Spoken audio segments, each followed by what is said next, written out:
नमस्कार, आप सभी का स्वागत है। ये हमारे बगल में जो बैठी हैं हमारी आज की एक स्पेशल गेस्ट हैं, प्रोफ़ेसर पूनम गुलालिया मैम, जो इस समय भारत सरकार के ministry of human resource development की एक संस्था है, एक ऑर्गेनाइजेशन है, Mahatma Gandhi council of rural education. वहाँ पे आप सीनियर एकेडमिक एडवाइज़र हैं।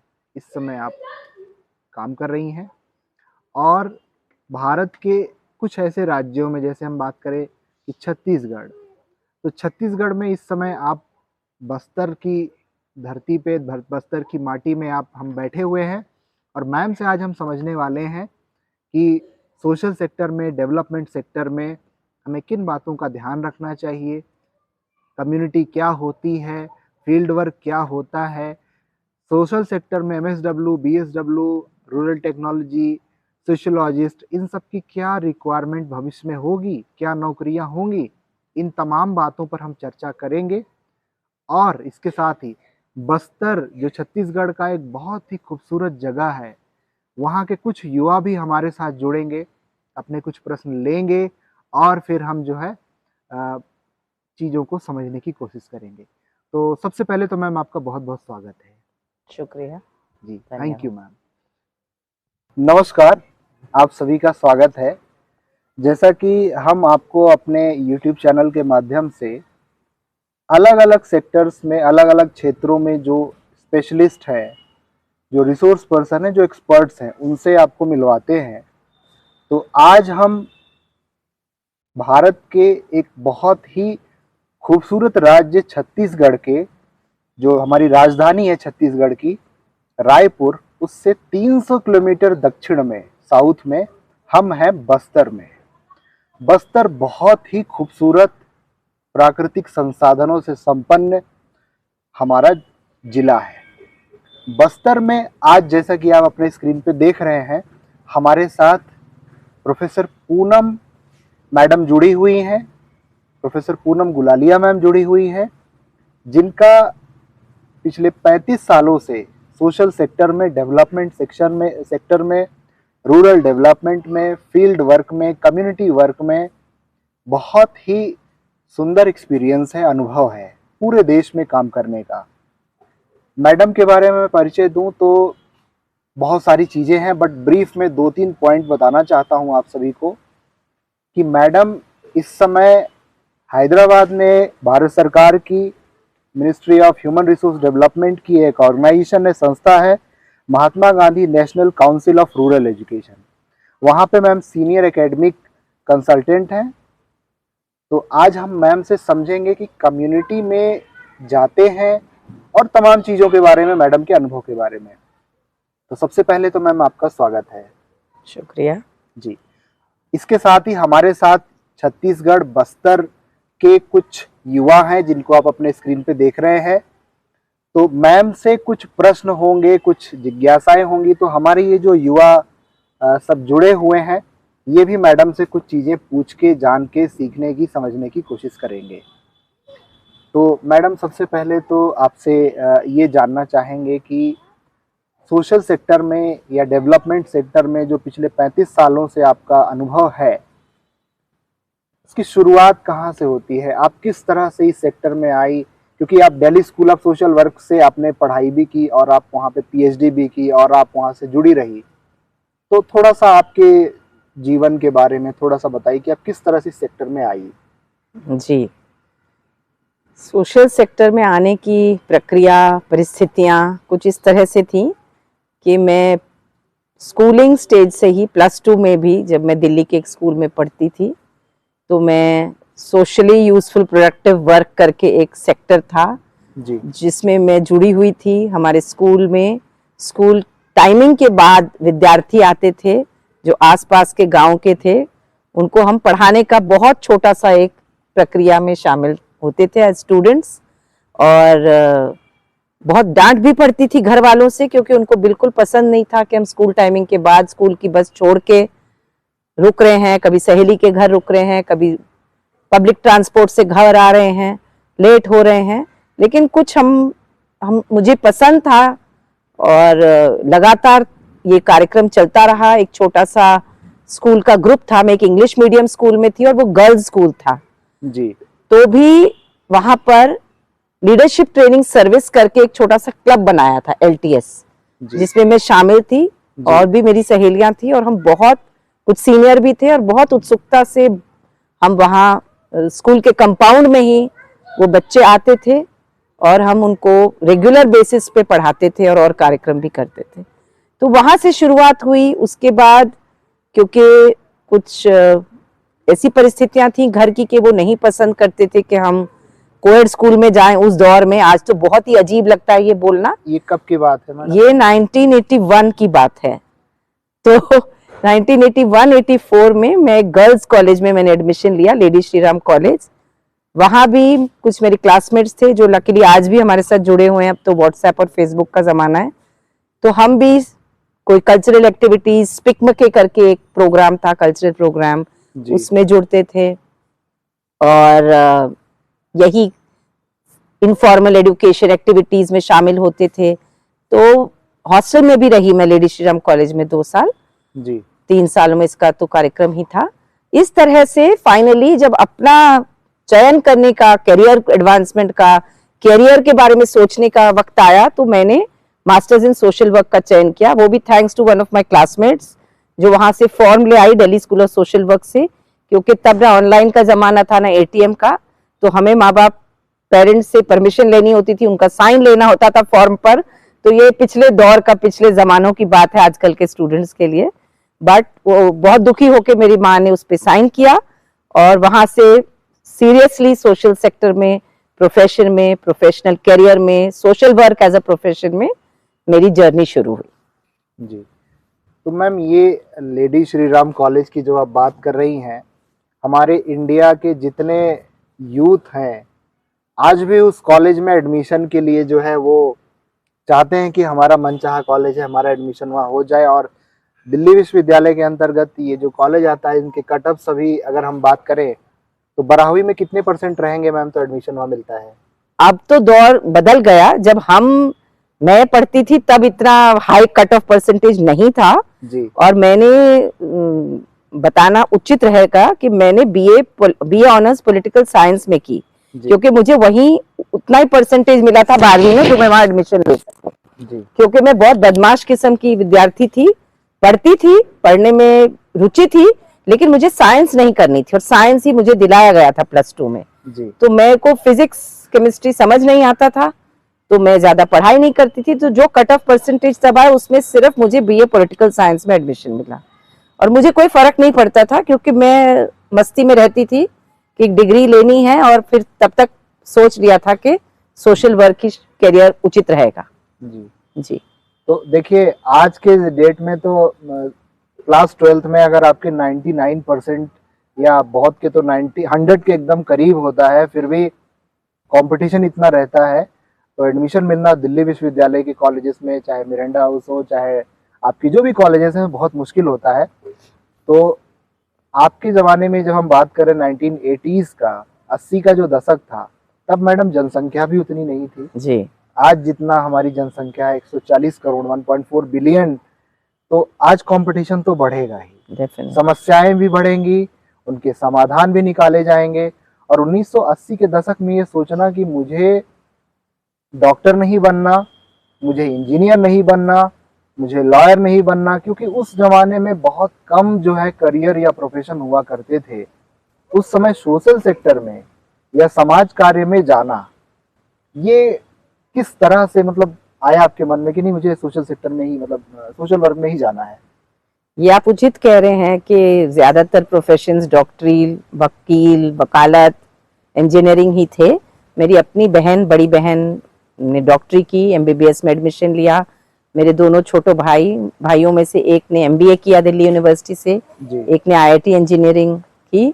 तो उस वे में मैं ऑड वन आउट थी और जब मैंने चयन किया तो ये अनुचित ही लगा परिवार वालों को, लेकिन मुझे कुछ भी और सूझा नहीं। मुझे यहाँ तक बताया गया कि आपकी बहन की ये डॉक्टरी की किताबें पढ़ी हैं एंट्रेंस एग्जाम की, तो आप पढ़ लो। तो मैंने कहा मुझे जब करना ही नहीं है तो मैं पढ़ने नहीं वाली हूँ।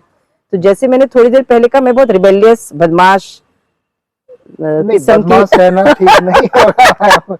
मतलब कि बात न मानने वाला बदमाश। और मेरा मानना है मैम कि आपको रोक रहा हूँ कि उसको बदमाश नहीं कहेंगे, उसको कहेंगे कि जो धारा बह रही है उसके बजाय मैं एक नया रास्ता निकालूं, समाज के लिए एक नई सोच के साथ आ गया हूँ। तो अगर वो रिबेलियस नेचर नहीं होता तो आज हम आजाद नहीं होते। हम बात कर रहे हैं मंगल पांडे की बात कर रहे हैं, हम 1857 की जो क्रांति हुई थी हमारे देश में, इतिहास अगर हम देखें, गरम दल अलग था, नरम दल अलग था। करेक्ट। तो अगर हमारे ये इस सब चीजें समाज में नहीं होती, लोगों के व्यक्तित्व को अगर हम नहीं समझते, और तो उस तरह से हमें आजादी ही नहीं मिली होती। करेक्ट। तो इसीलिए मैडम यहाँ से तो शुरुआत होती है। अब हमारे कुछ युवा हैं, आप लोग कुछ पूछना चाहेंगे मैडम से उनके 1980 या 90 के दशक की बात, फिर हम आगे बढ़ेंगे। जैसे हम स्टूडेंट हैं रूरल टेक्नोलॉजी के, जी। तो और बाकी जो ऐसे स्टूडेंट रहे होंगे जो कि अपने करियर को लेके कुछ अलग सोच रखते हैं कि आने वाला हमारा जो फ्यूचर इस फील्ड में कैसा रहेगा, तो आप जब इस फील्ड में गई तो आप अपने फ्यूचर के लिए कितने ज़्यादा सेंसिटिव थे इस क्षेत्र में? बहुत अच्छा सवाल पूछा आपने, लेकिन सच ये है कि मैंने बहुत ज्यादा अपने फ्यूचर के बारे में नहीं सोचा। मुझे सिर्फ ये पता था कि मुझे यही करना है, समाज सेवा के कार्यक्रम में ही शामिल होना है, इसके अलावा कुछ और नहीं करना है, बस इतनी सोच थी। और जैसे नीलेश जी ने कहा कि वो एक सोच बोलिए, एक पैशन बोलिए, एक डेडिकेशन बोलिए, कमिटमेंट बोलिए, वो सबका मिश्रण था कि मुझे कुछ और उचित ही नहीं लगता था। जबकि बहुत सारे लोगों ने कहा कि आप झोला लेके घूमते रहेंगे, तब यही सोच थी समाज सेवा के बारे में जी। तो वो झोला भी हमें पसंद आया, सच बताऊं तो। और आज भी झोला लेके घूम रहे हैं, लेकिन हमें कोई गम नहीं है इस बात का। और जर्नी भी काफी उतार चढ़ाव की रही। तो बहुत ज्यादा आगे के बारे में सोचा कि हम कमाएंगे, डॉक्टर की बजाय हमें ये मिलेगा, या वकील की बजाय, मतलब बहुत ज्यादा दांव पेच नहीं किया, बहुत ज्यादा प्लस माइनस नहीं किया। जितना गणित +2 में सीखा वो सब नहीं लगाया, बस एक डेडिकेशन, पैशन, एक बहाव में ही बोलिए। सच बात तो ये थी कि बहाव में बहते चले गए। लेकिन वो सेक्टर, वो प्रोफेशन, वो आज भी हमें उचित ही लगता है। जी। तो मैडम अब शुरू होते हैं आपकी यात्रा, आपकी प्रोफेशनल करियर के बारे में हम बात करते हैं। आपका ये पूरा डिटेल हमारी रिसर्च ने हमने निकाला है, आपके डिटेल। तो 1987 जुलाई से आपने अपना प्रोफेशनल करियर स्टार्ट किया। Community aid and sponsorship programme, ये प्लान इंटरनेशनल के साथ में था, और आप वहाँ पे आपकी पोजीशन थी डेवलपमेंट प्रमोटर। जी। उसके बाद फिर आप जो है यूएन, यूनाइटेड नेशंस की जो ह्यूमन राइट्स कम्युनिटी रिफ्यूजीज के लिए आपने जो काम किया, फिर आप Spring Dales school New Delhi में रही, फिर आप WHO project Sir Gangaram hospital में सोशल साइंटिस्ट के रूप में आपने काम किया, दिल्ली यूनिवर्सिटी में प्रोजेक्ट फेलो के रूप में काम किया, गेस्ट लेक्चरर आप रही, अंबेडकर कॉलेज दिल्ली यूनिवर्सिटी में आप असिस्टेंट प्रोफेसर रही। लास्ट में आप Tata institute of social sciences, जो सोशल साइंस या सोशल वर्क के क्षेत्र में जो है बहुत बेहतरीन भारत में एक संस्था है, वहां पे आप फील्ड वर्क कोऑर्डिनेटर के रूप में रिटायर हुई। तो हमारे जो युवा हैं और हमारे जो ऑनलाइन जो जुड़े हमारे यूट्यूब चैनल से यूथ हैं, उनकी तरफ से हम ये जानना चाहते हैं कि 1987 में जो सामाजिक, आर्थिक, राजनीतिक, भौगोलिक परिस्थितियां थी, चुनौतियां थी, और उस समय जब आपने सोशल वर्क के एरिया में काम करना स्टार्ट किया कम्युनिटी के साथ में, और जब आप Tata institute of social science से रिटायर हुई, तो दोनों के बीच में किस तरह का आपको डिफरेंस देखने मिला? किस तरह चुनौतियां बदल गई, समस्याएं बदल गई? आपका अनुभव दोनों समय में 1987 के 90 के दशक में कैसा था, और अभी आप हाल में ही जब रिटायर हुई हैं टाटा इंस्टीट्यूट से, तो वो कैसा रहा? प्लीज बताएं हमारे व्यूअर्स को।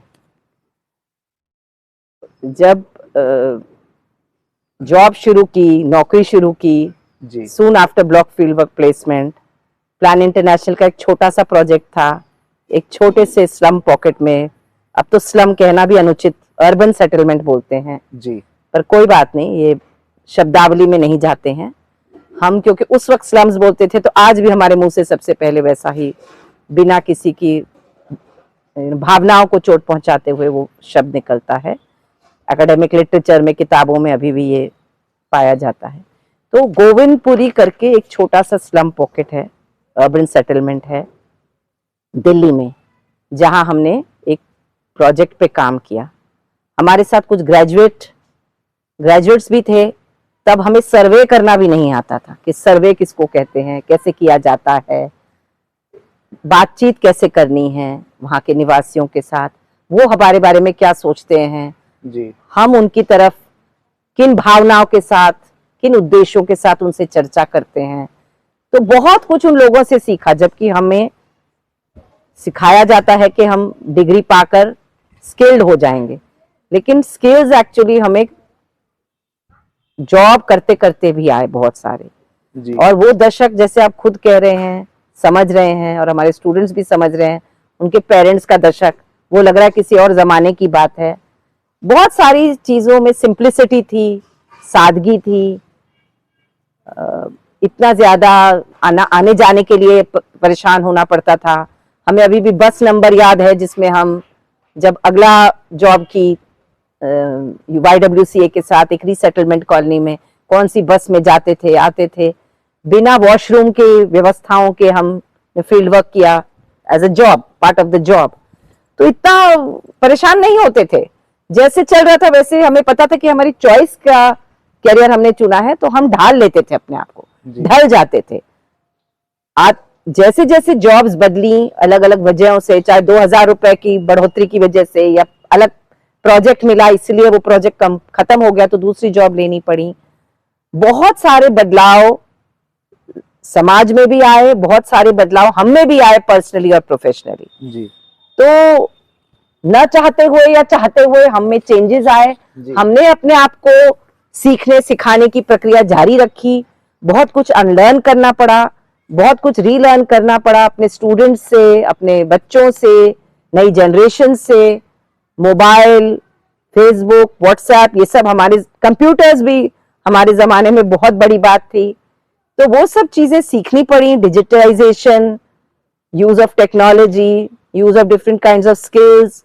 कई बार हमारे स्टूडेंट्स हमारा साथ देते थे जब डॉक्यूमेंटेशन और रिकॉर्डिंग की प्रक्रियाएं बदली, ऑनलाइन का जमाना आया, तो डेफिनेटली जनरेशन में फर्क आया और हमारी सोच समझ में भी एक्सपीरियंस के साथ बहुत चीजों में चेंजेस आए, ये तो कहना ही चाहिए। जी मैम, आपके परिवार में ही जैसे आपके भाई बहनों में कोई MBA करके जा रहा है, कोई IIT में जा रहा है, कोई मेडिकल में डॉक्टर बन रहा है, एक सुरक्षित करियर उसको मिलेगा, समाज में स्टेटस होगा, पैसा मिलेगा, अच्छा एक सिक्योर लाइफ होगी, कंफर्टेबल लाइफ होगी, एक आरामदायक जीवन होगा हमारा।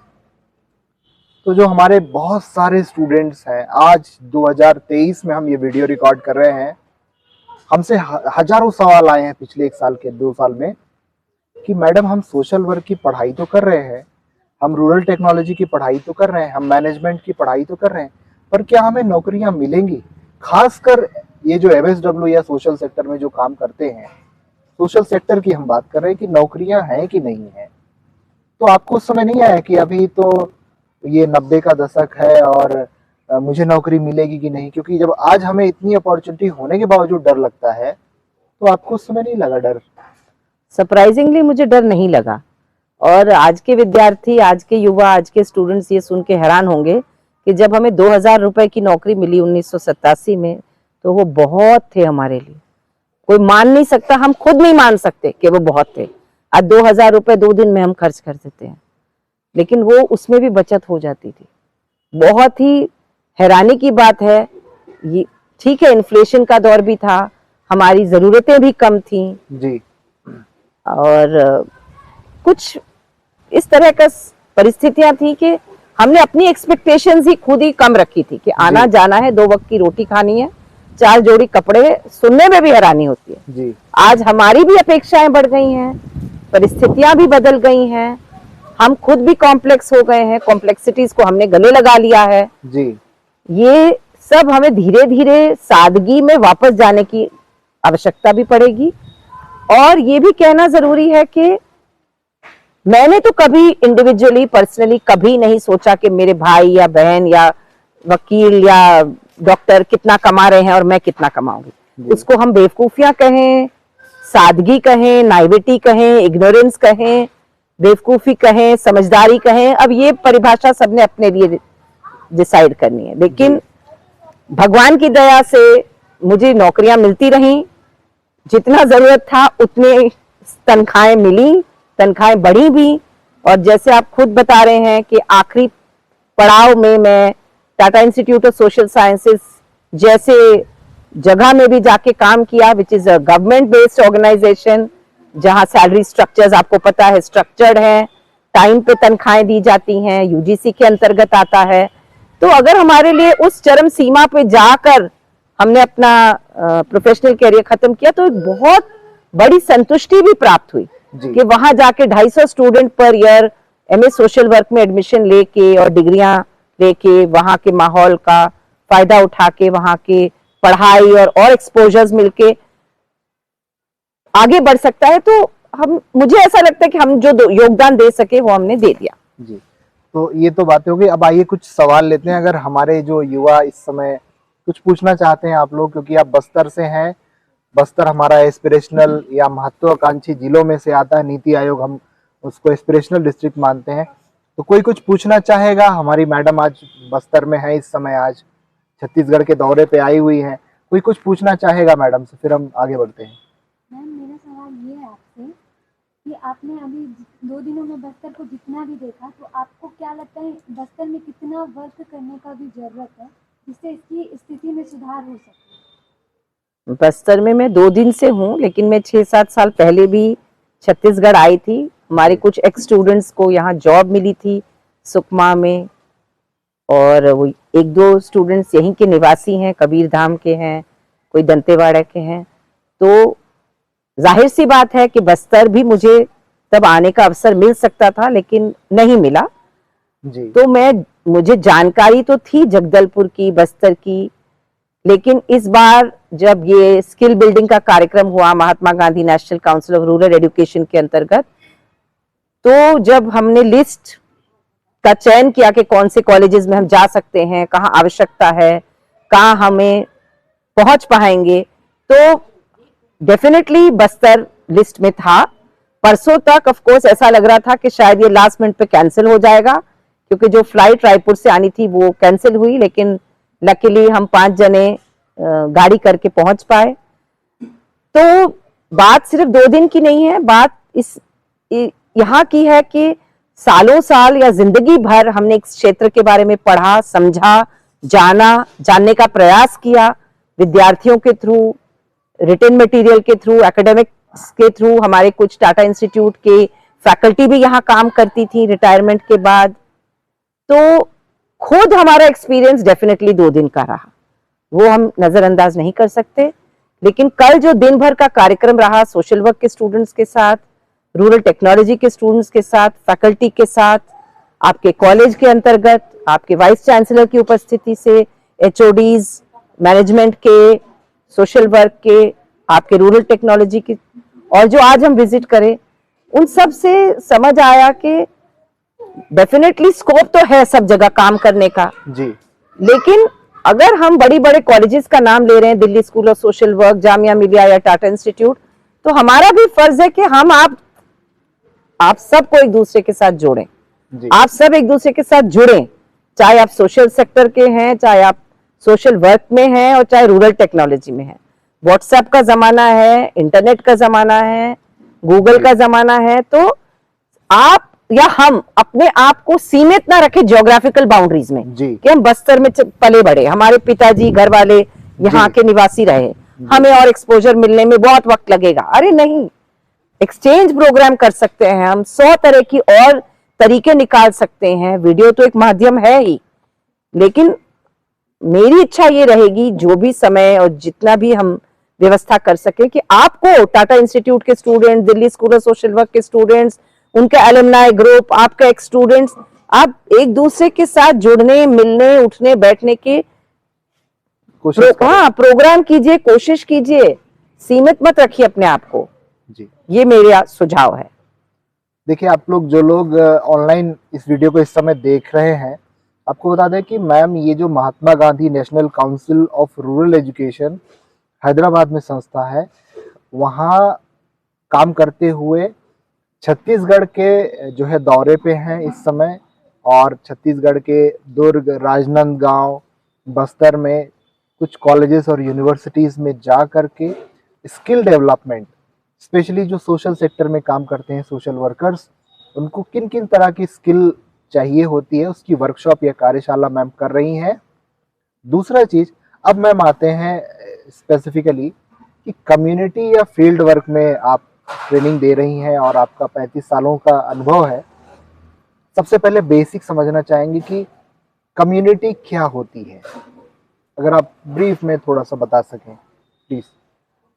देखिए, जब हम कम्युनिटी की परिभाषा किताबों से पढ़ते हैं, समझते हैं या हमें बताया जाता है, तो कम्युनिटी को कहते थे मैं कह रही हूँ बहुत सोच समझ के जी कि एक ज्योग्राफिकल एरिया, जी ठीक है, उसकी कोई हिस्ट्री है, जी निश्चित रूप से कुछ लोग, कुछ गांव, कुछ बस्तियां, उसका और छोर क्या है, ज्योग्राफिक की जब डिस्कशन होती है। जी लेकिन आजकल अगर हम ध्यान से इस बात को समझें जी तो स्टूडेंट कम्युनिटी भी कम्युनिटी है।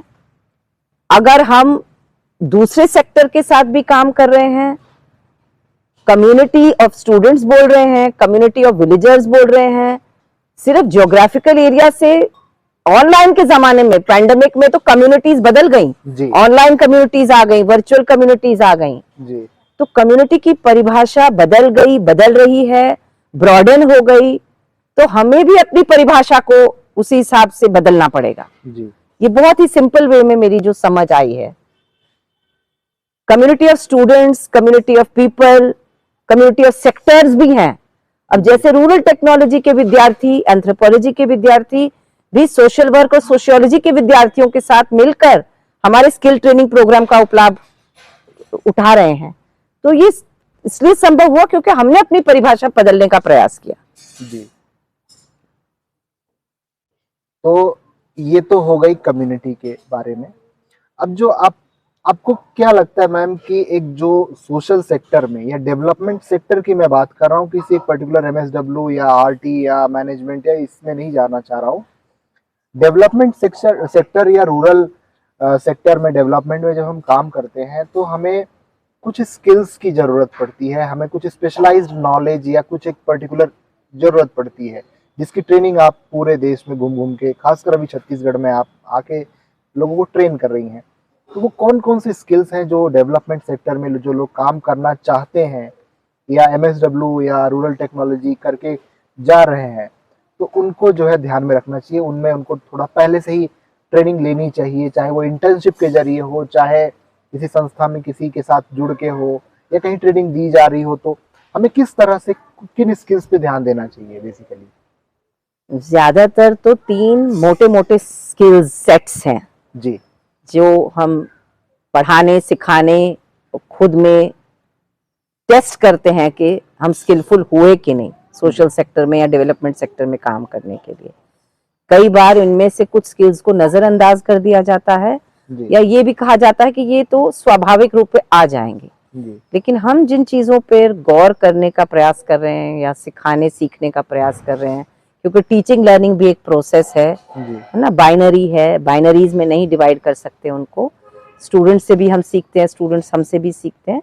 तो 3 मोटे मोटे स्किल सेट्स हैं। पहला तो है इंटरैक्शनल स्किल्स, जिसमें communication, listening, observation, rapport building, relationship building, verbal communication, non verbal communication, body language, बहुत चीजें आ जाती हैं। जी, दूसरा बहुत बड़ा स्किल सेट है प्रोसीजरल स्किल्स।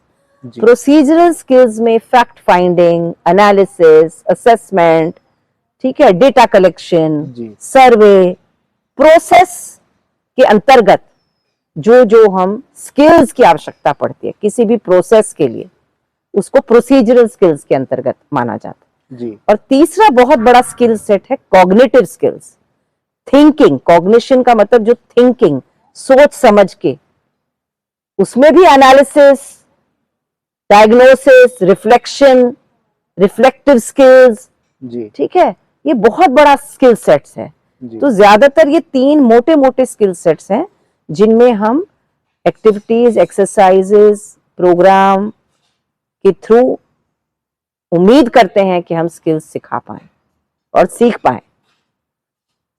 अब हमारे युवा कुछ पूछना चाहेंगे मैम से, तो हमारे लिए बहुत बढ़िया अवसर है। कोई कुछ पूछना चाहेगा इस समय? जैसे कि अगर हम अभी हमारे कोई युवा अगर समाज सेवा में समाज के क्षेत्र में अगर जाना चाहता है, तो उनको जो लोग हैं वो मतलब अलग दृष्टि से देखते हैं, तो वो चुनौती को हम कैसे नज़रअंदाज करें और उस चुनौती को पार करके समाज सेवा में अपना कार्य कर सकें। मैम ये थोड़ा सा मैं इसमें पूछना चाहूंगा कि इस समाज में कि भाई कुछ नहीं मिल रहा है तो आप सोशल सेक्टर में जा रहे हैं, कुछ नहीं मिल रहा है तो आप टीचर बन जा रहे हैं, शिक्षक बन जा रहे हैं। इससे बढ़िया अगर आप इंजीनियर होते, आप कुछ आईटी प्रोफेशनल्स होते, अगर आप एमबीए करते, कुछ डॉक्टरी बनते, तो स्टेटस सोसाइटी की जो एक मानसिकता है, जो सोच है, उसके बारे में मुझे लगता है कहीं ना कहीं ये प्रश्न जाता है। आप क्या कहेंगे? आपने क्या पाया 30-35 सालों में? इनके भी प्रश्न का उत्तर देने का प्रयास करूंगी और आपकी बात भी मैं समझ रही हूँ। जी पहले तो आप जो विषय उठा रहे हैं उस पर थोड़ा बोलना चाहूंगी कि कहीं मेरा थॉट प्रोसेस में वो भूल चूक ना हो जाए या छूट ना जाए बताना, कि जब आप बोलते हैं ना कि इंजीनियरिंग या डॉक्टरी में लोग, वो सच है कि स्टेटस है, पैसा है, रिस्पेक्ट है। रिस्पेक्ट तो सोशल सेक्टर में भी है पर अलग तरह का।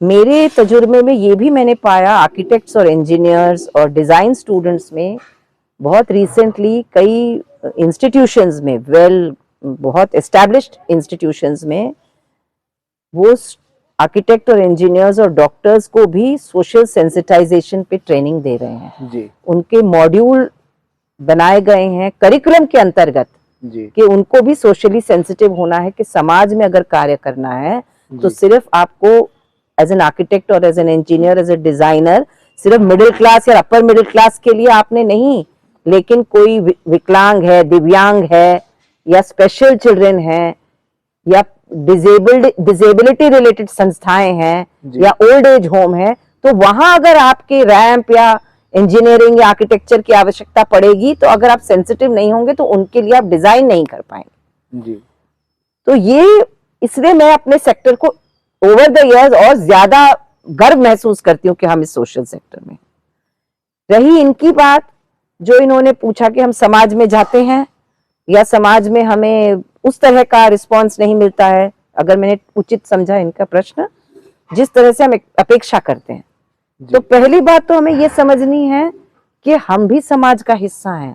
वो समाज हमारा पराया नहीं है, हम भी वहीं पले बड़े हैं, हम भी उसकी रिफ्लेक्शन है और वो समाज भी हमारी रिफ्लेक्शन है। दूसरी बात कि हम सिर्फ एक्सेप्टेंस की इंतजार में, एक्सेप्टेंस की अपेक्षा से समाज में जाएंगे या समाज की परिस्थितियों का अवलोकन करने का प्रयास करेंगे तो ये अनुचित है। हम भगवान नहीं हैं, हम समाज सेवक जरूर हैं, लेकिन हमें उनके साथ मिलके जुड़ के, जो रैपो बिल्डिंग की बात इतनी की जाती है, उसको रिलेशनशिप बिल्डिंग कई लोग कहना चाह रहे हैं, जब तक हमारा रैपो नहीं बनेगा लोगों के साथ, आपके साथ, हमारा आपके साथ, अलग अलग सेक्टर्स के साथ, तो हम कोई कार्य नहीं कर सकते। ये जल्दबाजी वाला काम नहीं है जी कि ये 2 महीने में हो जाएगा, 2 दिन में हो जाएगा, कंकरेंट फील्ड वर्क के अंतर्गत हो जाएगा।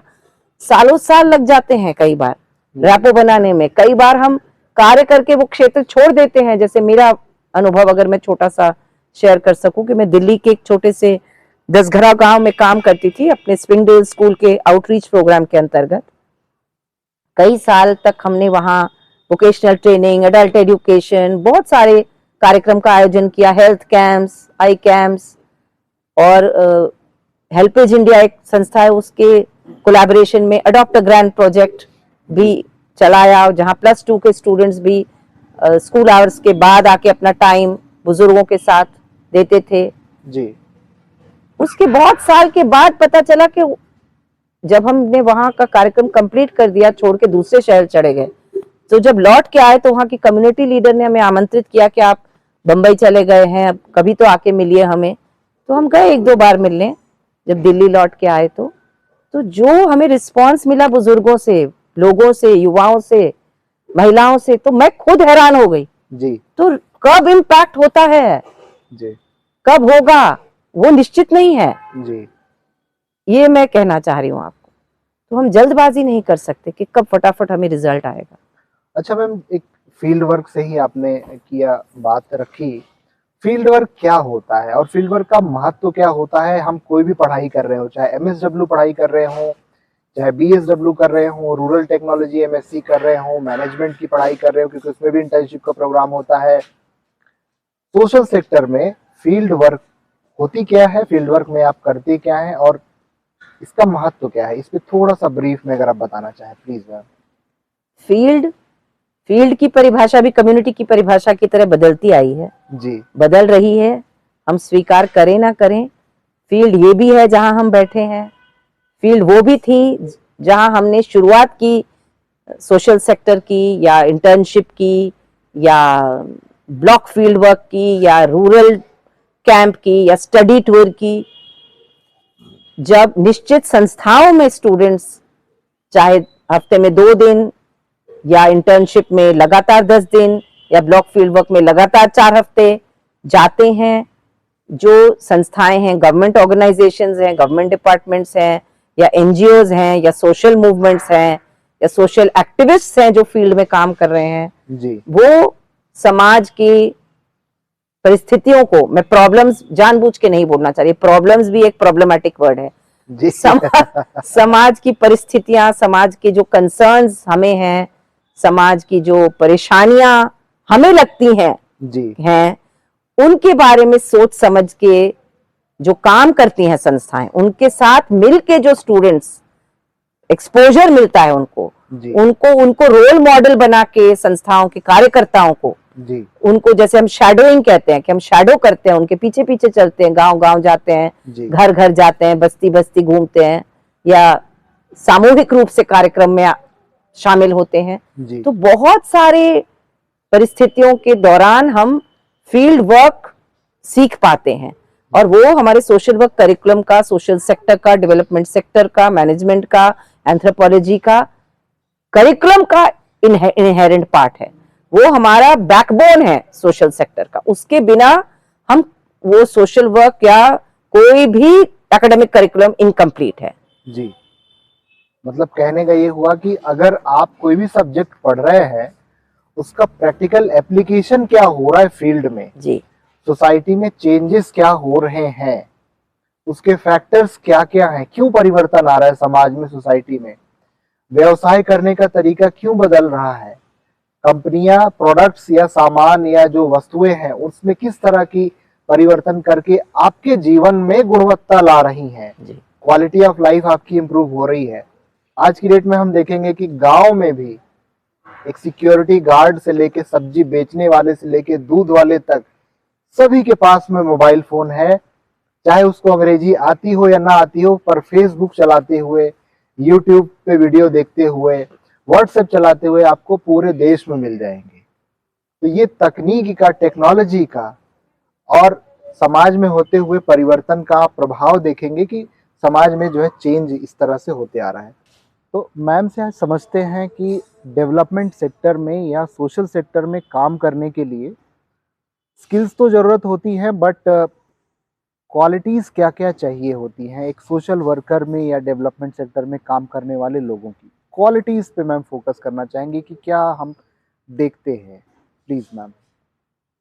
क्वालिटीज और एबिलिटीज की जब बात होती है जी एक सोशल वर्कर में या सोशल सेक्टर में काम करने वाले व्यक्ति के लिए या डेवलपमेंट सेक्टर में काम करने की आवश्यकता जो होती है, उसमें बहुत कुछ तो हमारी पर्सनालिटी से रिलेटेड होता है जी कि हम समाज को किस तरह से देखते हैं, जी हमारे अपने प्रेजुडिसेस या बायसेस या प्रिजम्पशंस या अजम्पशंस क्या हैं, हम उन पे कितना काम कर पाते हैं, हम कुछ अनलर्न करने की हमारे पास काबिलियत है कि नहीं, हम अनलर्न या रीलर्न करने के लिए रेडी हैं कि नहीं, हमारे साथ जो काम करने वाले लोग हैं, टीम वर्क में हम कितनी अच्छी तरह से काम कर सकते हैं, हमारा ईगो कितना स्ट्रॉन्ग है, हम उसको ध्यान में रखते हुए कितने हम्बल हैं, कितने समझदार हैं, कितना अपने आप में परिवर्तन ला सकते हैं।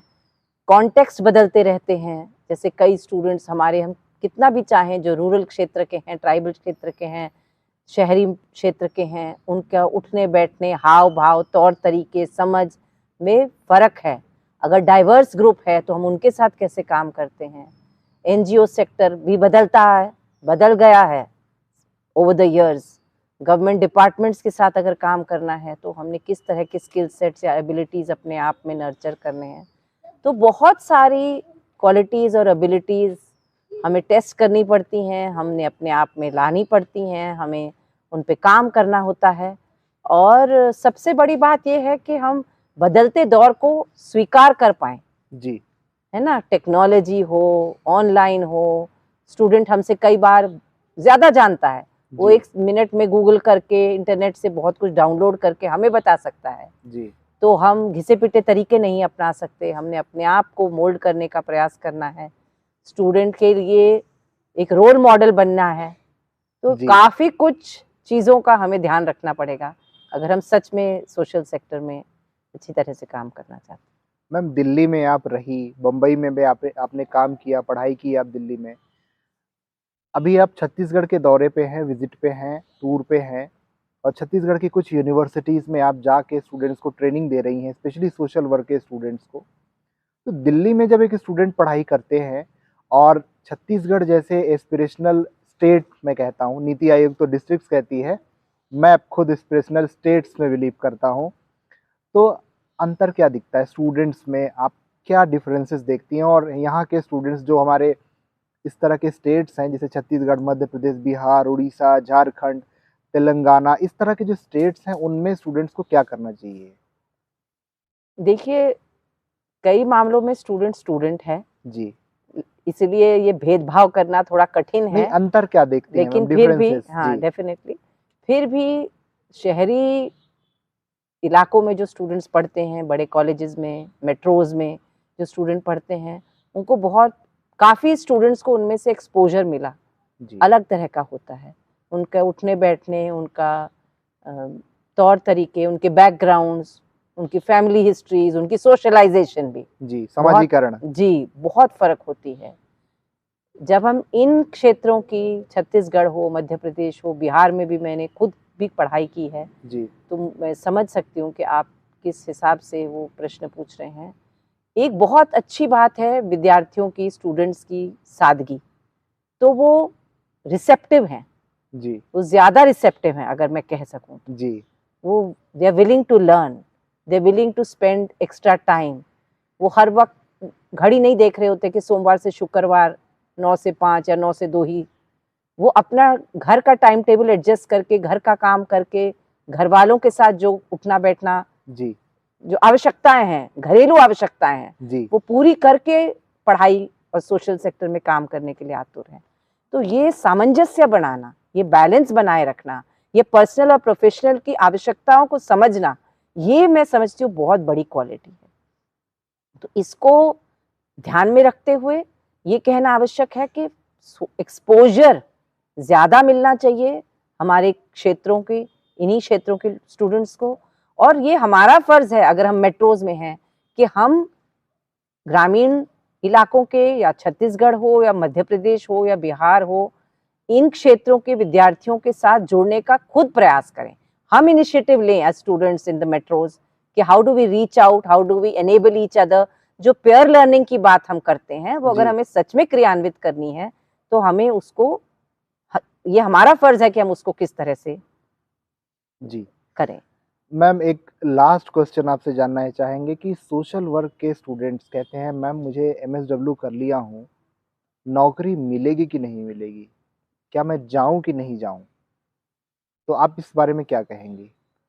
मैं 2-3 चीज़ें कहूँगी। एक तो ये जी, कहूँगी कि नौकरी मिलेगी कि नहीं मिलेगी, जिएँगे कि नहीं जिएँगे, खाएँगे कि नहीं खाएँगे, ऐसा सोचेंगे तो हम बढ़ भी नहीं पाएँगे। जी, सालों साल से समाज सेवा प्रोफ़ेशनल कोर्स रहा है, नॉन प्रोफ़ेशनल या चैरिटी रूप में भी अभी भी कई जगहों पे सेवा भाव से लोग अभी भी काम कर रहे हैं। तो हम इस हिसाब से अगर सोचेंगे तो ये मुझे अनुचित लगता है। जी, दूसरी बात ये है कि कुछ मामलों में हम एज़ अ प्रोफ़ेशन, जी, उसमें हमारी पीढ़ी सबसे ज़्यादा ज़िम्मेदार है क्योंकि हमने 30 साल से ऊपर लगाए हैं इस प्रोफ़ेशन में, अलग-अलग पद पे काम करके। तो we as a professional body have failed in some ways कि हम उस तरह से अपने आप को एस्टैब्लिश नहीं कर पाए कि हमें आज ये सवाल करना पड़े अपने आप से, या हमारे स्टूडेंट्स को। कोई डॉक्टर वकील तो अभी तक मैंने नहीं सुना कि इस तरह का सवाल कर रहे हैं। जी। तो उस हिसाब से अगर हम चूक गए तो वो भी हमारा फर्ज है कि हम आने वाली पीढ़ी को या खुद हैंडिंग ओवर करें अगली जनरेशन को। तो किस तरह से नई पीढ़ी, जो नए यंग फैकल्टी अब एनरोल हुए हैं कॉलेजेस में, यूनिवर्सिटीज में, उनको कैसे एम्पावर करें कि वो इसको as a better profession, as a more grounded profession, as a more sound profession establish करें। वो काउंसिल के थ्रू है या एनईपी के थ्रू है या नए करिकुलम के थ्रू है, वो सब हमने ढूंढना है, वो हमारी जिम्मेदारी है। तीसरी बात यह है कि सोशल वर्कर की आवश्यकता हमेशा है, हमेशा रहेगी। जैसे मैंने कहा, वो चैरिटी मोड में जब थे तब, खुदा ना खास्ता जब पैंडेमिक आया तब, जब सुनामी आई तब, आगे भी भगवान जाने कौन कौन सी परिस्थितियां आने वाली हैं जहां सोशल वर्कर की आवश्यकता पड़ेगी। हम उतर पाएंगे कि नहीं मैदान में, हम पैंडेमिक में उतर पाए कि नहीं डॉक्टरों के साथ, पैरा प्रोफेशनल्स के साथ, ये हमारी जिम्मेदारी थी जी। अगर हम नहीं उतर पाए तो भी अब भी हमारी जिम्मेदारी है। तो जॉब हमें ढूंढनी नहीं है, जॉब हमें ढूंढेगा। स्किल डेवलप करनी स्किल होगी। डेवलप करनी पड़ेगी हमें। अगर हम सच में प्रोफेशन में चाहते हैं कि हमें नौकरियां मिलें, तो कहीं हमने स्किल डेवलपमेंट में चूक गए हैं। तो उन स्किल्स को जो लोग मास्टरी करते हैं, जो प्रैक्टिकल ट्रेनिंग की बात आप कर रहे थे थोड़ी देर पहले, वो प्रैक्टिकल ट्रेनिंग प्रैक्टिस से ही हम में आएगी। तो हमने अपने पे काम करना है, स्वयं पे काम करना है स्किल ट्रेनिंग के लिए। इंतजार नहीं करना कि कोई वर्कशॉप करेगा तब हमारी स्किल ट्रेनिंग होगी। हमें जैसे सेल्फ स्टडी पे ध्यान देते हैं, वैसे सेल्फ ट्रेनिंग पे, स्किल ट्रेनिंग पे ध्यान देना है। और कहाँ मिल सकती है स्किल ट्रेनिंग, वहां जाने की आवश्यकता है, उन प्रोफेशनल्स का पीछा करने की आवश्यकता है, उन प्रोफेशनल्स से सीखने की आवश्यकता है। तो मैम, ये तो आपने बहुत अच्छा बताया कि जितना ज़्यादा हमारा एक्सपोज़र होगा, जितना ज़्यादा हमने दुनिया देखी रहेगी अपने फ़ील्ड की, उतना ज़्यादा ही हम अच्छा काम कर पाएँगे। और जब हमें बहुत सारे काम आते हैं अच्छे तरीके से करना, चाहे वो फ़ील्ड में जा कर के इन्फॉर्मेशन कलेक्ट करनी हो, ऑब्ज़र्वेशन करना हो, उसके बेस पे फिर जाके आपको रिपोर्ट बनानी हो। अब आप खुद सोचिए कि अगर आपको एक काम दिया जाए कि आप एक समुदाय में, कम्युनिटी में जाइए, वहाँ चीज़ों को, समस्याओं को, मुद्दों को, अच्छी प्रैक्टिसेस, बेस्ट प्रैक्टिसेस जो हम कहते हैं, उनको देखिए, समझिए, एनालाइज़ करिए और आके एक रिपोर्ट बना के जमा करिए। तो क्या आप बिना किसी से गाइडेंस लिए हुए, मैं खासकर ऐसे स्टूडेंट से बात कर रहा हूँ इस समय जो हमारे ग्रामीण क्षेत्रों से आते हैं, हमारे भाई-बहन जो ग्रामीण क्षेत्रों से आते हैं, जिनके पास संसाधनों की, रिसोर्सेज़ की कमी होती है। तो अगर आप बनाने में सक्षम होते हैं और आप अच्छी रिपोर्ट बना के देते हैं, अच्छे डॉक्यूमेंटेशन बना के देते हैं, जिससे आपके जो सीनियर्स हैं, सुपरवाइज़र्स हैं, रिपोर्टिंग मैनेजर्स हैं, जो भी है, उनको सहूलियत मिलती है और वो आगे काम करते हैं, तो आपको कौन नहीं रखना चाहेगा अपने पास में। सब चाहेंगे कि भई आप अच्छा काम करते हैं, और तब आप जो है डिमांड कर सकते हैं अच्छी सैलरी की, कि भई मुझे 20,000 चाहिए, 30,000 चाहिए, 50,000 चाहिए, 1 लाख चाहिए, 5 लाख चाहिए। तो it totally depends upon you कि आपने अपने आप को किस तरह से तराशा है। नौकरियाँ बहुत सारी हैं, और आप जैसा कि देख रहे हैं हमारे बगल में बैठी हुई हैं प्रोफ़ेसर पूनम गुलालिया मैम, जो Mahatma Gandhi national council of rural education की में सीनियर एकेडमिक एडवाइज़र हैं। तो आप विश्वास कर सकते हैं कि हम सही बात कर रहे हैं, हम कोई गलत बात नहीं कर रहे हैं कि आपको नौकरी नहीं मिलेगी। और जैसे मैम ने बताया कि सोशल सेक्टर में सोशल वर्कर की, कम्युनिटी वर्कर की, फील्ड वर्कर की ज़रूरत हमेशा रहेगी। हम 2023 में ये वीडियो रिकॉर्ड कर रहे हैं, हम मर जाएँगे, उसके बाद भी काम रहेगा, काम कभी ख़त्म नहीं होने वाला है। तो मैम, ये आपने हमारे स्टूडेंट्स को, हमारे व्यूअर्स को जो आके मोटिवेट किया है, जो गाइड किया है, इसके लिए हम जो है 7 जन्मों तक आपके आभारी रहेंगे। और thank you so much ma'am, बहुत-बहुत धन्यवाद। नमस्कार। बहुत बहुत शुक्रिया।